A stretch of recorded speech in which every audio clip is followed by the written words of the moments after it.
আজকের রাত্রটাকে আপনারা কি রাত মনে করতেছেন? মেরাজের রাত। এই একটা ভুল। এটা আপনি করে কি কইছে আজকে মেরাজের রাত? হ্যাঁ, এটা আপনি করে কি কইছে আজকে মেরাজের রাত? মুন্সিদা। আচ্ছা, আজকে মেরাজ এই জাতীয় বর্ণনা কেমনে যায় এসে পড়ছে আল্লাহ জানে, এর কোনো ভিত্তি নেই। রজব মাসে মেরাজ হইছে এই যে আজকে 27 রাতে, এর কোনো ভিত্তি নেই। এরপরে আজকে রাতে আপনারা নামাজ পড়ছেন নি? কয় রাকাত? হ্যাঁ, এসা তো পড়ছেন, আর পড়ছেন নি কিছু? 12 রাকাত পড়েন নাই? আচ্ছা আচ্ছা।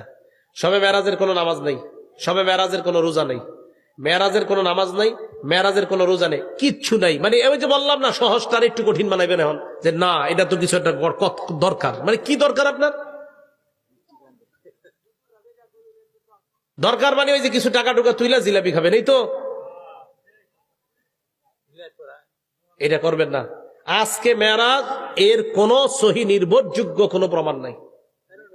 হ্যাঁ, রাসূল করিম সাল্লাল্লাহু আলাইহি সাল্লাম মেরাজে গিয়েছে, এই কথা তো সত্য। মুসলিম শরীফের 300 নম্বর হাদিস, লম্বা হাদিসের মধ্যে আছে রাসূল করিম সাল্লাল্লাহু আলাইহি সাল্লাম উনি মক্কা থেকে বাইতুল মুকাদ্দাস পর্যন্ত গিয়েছেন। সেখান থেকে রাসূল করিম সাল্লাল্লাহু আলাইহি সাল্লাম ঊর্ধ্ব আকাশে সিদরাতুল মুনতাহা পর্যন্ত ভ্রমণ করেছেন। এগুলো তো সত্য কথা।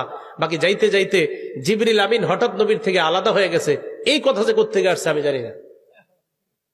হ্যাঁ, এক জায়গায় গিয়ে কয় না, দেখবেন বয়ানে, আমি জানি আমাদের দেশে বিখ্যাত কোন বয়ানেও এরকম পাওয়া যায়। এরপর জিবরিল আমিন বলে আমার আর যাওয়ার সুযোগ নাই, কইতাছে সুর দিয়া, মানুষ কানতেছে। এটা আপনি কই পেলেন এই কথাটা? জিবরিল আমিন বলছে যে আমার সুযোগ নাই, নবীর সুযোগ আছে, এটা কই আছে? এটা একটা ফার্সি শেরের মধ্যে আছে, ফার্সি একটা শের, আর কোথাও নাই কথা। হ্যাঁ, তো যদি এরকম পান কোরআন সুন্নাহর কোথাও আছে যে জিবরিল আমিন আলাদা হয়ে যাওয়ার রেওয়ায়াত, হুজুরের কাছে আমার ফোন নাম্বার আছে, আমার একটু জানাই দেন, আমি খুব খুঁজতেছি এই দলিলটা। হ্যাঁ, এটা আসার দলিল কই আছে? জিবরিল আমিন হুজুরের রেখে পড়ছে, এই প্রমাণ কই আছে? না না। আচ্ছা, যাই হোক, আমি বুঝাইতে চাইলাম আর কতদিন এই ভুলে ভরা জীবনে থাকবেন।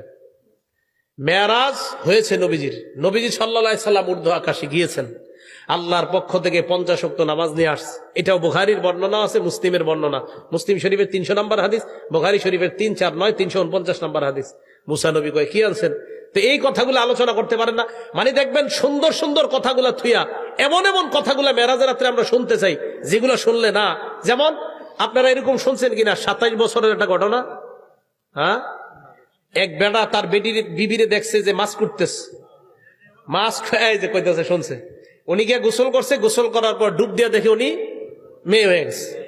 মেয়ে হওয়ার পর বিয়ে হয়েছে, বিয়ে হওয়ার পর ওনার 3টা সন্তান, 3 মেয়ে হয়েছে, 2 ছেলে হয়েছে, মোট কয়জন? আবার উনি ডুব দিয়েছে, ডুব দেওয়ার পর আবার ছেলে হয়ে গেছে। আসার পর দেখে ওনার বিবি তখনও মাছ কুটতেছে। কি রে তুই মাছ কুটোস? মানিক আমি তো মাছই কুটি। তুমি নাকি নবীর মেরাজরে অস্বীকার করছো শুনলাম। হ্যাঁ হ্যাঁ, 27 বছর আমি ঘর সংসার করে এলাম, তুই এখনো মাছই কুটোস? এই ঘটনা আমি ক্যাসেটে শুনছি, অনেক জায়গায় শুনছি। এটা কোনো জাল কিতাবেও লেখা নাই, সহি কিতাব তো দূরের, কোন জাল কিতাবেও লেখা নাই। এটা যে কোত্থেকে আইলো আল্লাহ জানে।